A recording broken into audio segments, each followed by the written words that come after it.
So అందరికీ నమస్కారం. ఆలస్యంగా స్టార్ట్ చేసినందుకు క్షమించాలి. మిత్రులు ఆన్ ద వే ఉన్నారు, చాలామంది ట్రాఫిక్లో ఉన్నారు. సో మనతో జాయిన్ అవుతారు. ఈలోపు మనం కార్యక్రమాన్ని ప్రారంభించుకుందాం.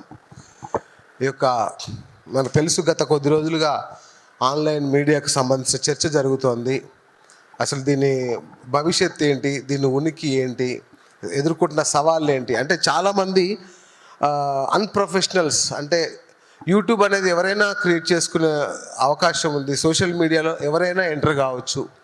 దీన్ని ఆసరాగా చేసుకొని కొందరు ప్రముఖుల వ్యక్తిగత జీవితాల్లోకి చొరబడడం కానీ, ఇష్టానుసారంగా మాట్లాడడం కానీ, ఇట్లాంటి చేయడం వల్ల సోషల్ మీడియా అంటే ఆన్లైన్ మీడియా, ఆన్లైన్ జర్నలిజం అంటే కూడా కొంత ఏహ్య భావం ఏర్పడిన పరిస్థితి ఉంది.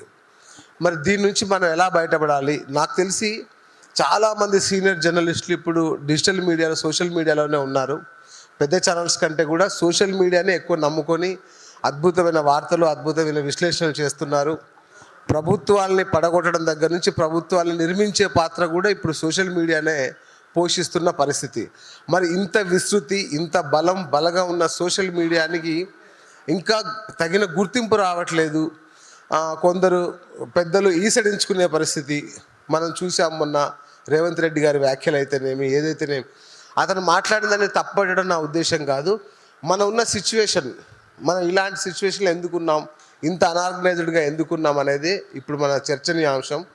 దీన్ని మిగతా ప్రింట్, ఎలక్ట్రానిక్ మీడియాలతో సమానంగా గౌరవం మనం తెచ్చుకోవాలి అంటే ఏం చేయాలి?